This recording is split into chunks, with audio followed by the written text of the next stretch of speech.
Catholics across the country are observing Ash Wednesday today, marking the start of the Lenten season.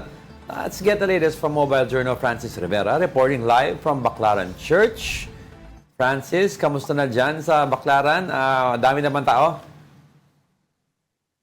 Good morning, Diego and Angela. Ngayon, tuloy-tuloy yung pagdagsa ng mga deboto dito sa National Shrine of Our Lady of Perpetual Help or Baclaran Church. So makikita nyo, tuloy-tuloy yung mga deboto o yung mga Katoliko nagpapalagay ng abo sa kanilang mga tanda nga ng pagsisimula ng Lenten season. At ngayon, yung mga activities, yung mga naririnig natin ngayon, kakaumpisa lang ng mga novena at mamaya ay susundan din niya ng isang misa.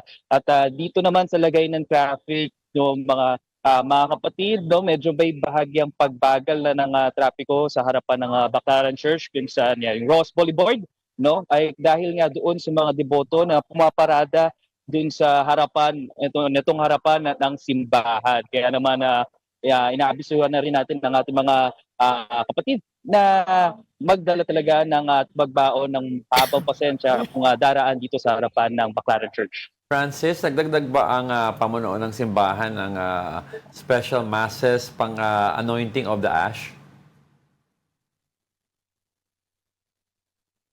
Yes, Diego. Wala namang pinagbago doon sa naging patakaran or naging sistema ng mga misa from last year at ngayon. At natalungan natin yung pamunuan ng simbahan at magtutuloy-tuloy nga raw ito every hour yung novena masses. At ganun din yung misa. So pamimili na lang or pwede niyo na lang abangan kung English or Tagalog mass or novena yung aatinan ninyo. Okay, so sa ngayon nga, para lang sa information ng ating mga kapatid, marami na ba ilang mass na yung ginawa today?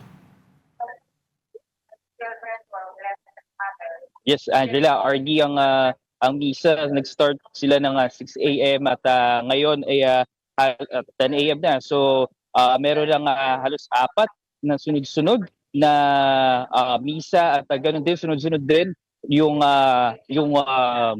novena masses. Kasi sakto rin, Ash Wednesday at kilala nga ang Baclaran Church. Pag Wednesday, Baclaran Church talaga ang pinupuntahan ng mga deboto. Kaya di na rin katakataka kung bakit talagang yung mga ibang deboto pinipili itong Baclaran Church para dito sila magpalagay ng abo. Meron bang mga alternatibong ruta ito talaga ngayon ng local government dahil nga inaasahan natin na mas maraming mga churchgoers ang pupunta ngayon dahil Ash Wednesday? Angela, so far wala pa tayong nakikitang advisory mula sa pamahalaan or sa pamunuan dito kung meron bang mga alternative route na pwede nilang daanan. So far naman ay possible, yun nga lang talagang medyo bumabagal yung daloy ng trapiko kasi doon sa mga motorista nag-aabang din ng mga deboto na lalabas at sila naman yung papalit para doon nga sa parking. Pero doon mismo sa mismong road o doon sa mismong highway or expressway o highway, itong Ross Boulevard ay tuloy-tuloy yung daloy ng trapiko. Pero pagdating nga dito sa may service road, talagang medyo may kabigatan. Alright, thank you for that. Mobile Journal Francis Rivera reporting from Baclaran Church.